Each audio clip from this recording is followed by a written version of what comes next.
Section 194 क्यों? TDS on purchase, यानी कि क्रेडिटर्स को जब भी हम पेमेंट करते हैं हमें कुछ परसेंटेज टीडीएस से डिडक्ट करना होता है। तो आज के लेक्चर्स में हम डिटेल में बात करने वाले हैं सेक्शन 194 क्यों क्या कहता है, कितना परसेंट डिडक्ट करना है, कब आपको डिडक्ट करना है, उसका पेमेंट कब करना है, कौन सा रिटर्न फाइल करना है, यह सब कुछ आज के इस लेक्चर्स में हम बात करने वाले हैं। सबसे पहले बात करते हैं sir eligible criteria for section 194 Q. Section 194 Q किसके लिए एप्लीकेबल है? बायर whose turnover और ग्रॉस रिसिप्ट और sales in the immediately preceding financial year was more than 10 crore, यानी कि जिस पर्सन से आप गुड्स परचेज कर रहे हैं, जिनको आपको पेमेंट करना है, उनका एनुअली टर्नओवर 10 करोड़ रुपीस से ज्यादा का होना चाहिए। अब buyer responsible backing payment of sum to resident seller, यानी कि इंडियन किसी भी पर्सन से अगर आपने गुड्स परचेज किया है उसको ही आप पेमेंट कर रहे हैं तो ही ये सेक्शन 194 क्यों एप्लीकेबल होगा।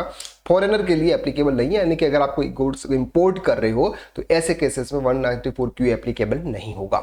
Such deduction is to be done on the purchase of goods or value aggregate for the value exceeding 50 lakh rupees.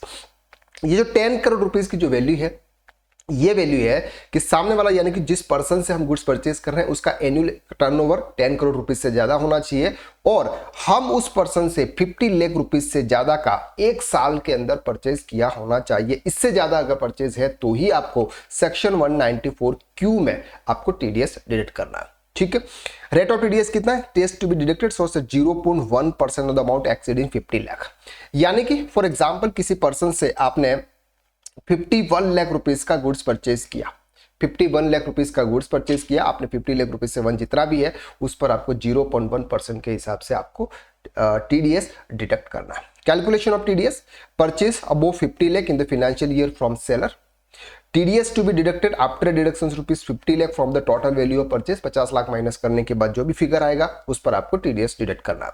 Threshold limit rupees 50 lakh which mean seller files deduction every financial year, यानी कि ये जो amount है ये every financial year के हिसाब से change होगा। दैट मीन्स कि अगर आपने एक साल के अंदर उस पार्टी से 45 लाख का गुड्स परचेज कर लिया, लेकिन सामने वाली पार्टी का जो टर्नओवर है वो है सर 10 करोड़ रुपीस, फिर भी आपको टीडीएस डिडक्ट करने की जरूरत नहीं है क्योंकि आपने उस पर्सन से ओनली फॉर 45 लाख रुपीस का ही गुड्स परचेज किया। नेक्स्ट ईयर वही वैल्यू जीरो से स्टार्ट होगी, 1 अप्रैल से आप जब भी फाइनेंशियल ईयर स्टार्ट करोगे जीरो लेवल से स्टार्ट होगी और फिर वो बढ़ती जाएगी और जब आपको 50 लाख से क्रॉस कर जाएगा ऐसे केसेस में आपको फिर टीडीएस डिडक्ट करना है। Time to be deduction of TDS, deducted in the time where such amount is credited to the account of the seller or paid to him whichever is earlier, यानी कि जब भी आप सामने वाले पर्सन को आप पेमेंट कर रहे हैं उस टाइम पे आपको TDS डिडक्ट करना है। डिपॉजिट कब करना है? जो भी TDS आप डिडक्ट करते हैं वो डिपॉजिट कब करना है?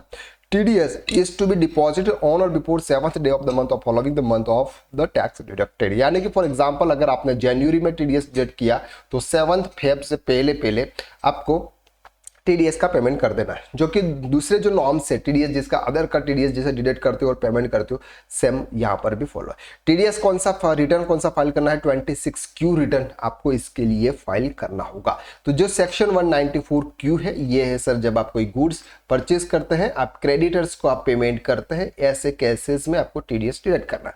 कंक्लूजन ये निकलता है कि सर सामने वाली पार्टी का जो टर्नओवर है वो 10 करोड़ से अबव होना चाहिए और एक पार्टी से आपका परचेज जो है वो 10 लाख रुपीस से ज्यादा का होना चाहिए तो ही सेक्शन 194 क्यू एप्लीकेबल होगा और 0.1% के हिसाब से आपको यहां पर 0.1% के हिसाब से आपको टीडीएस डिडक्ट करना है। क्लियर हो गया आपको? आई होप कि ये सेक्शन आपको इजीली क्लियर हो गया। तो आज के लिए बस इतना, नेक्स्ट वीडियो में हम फिर मुलाकात करते हैं, तब तक के लिए थैंक यू सो मच।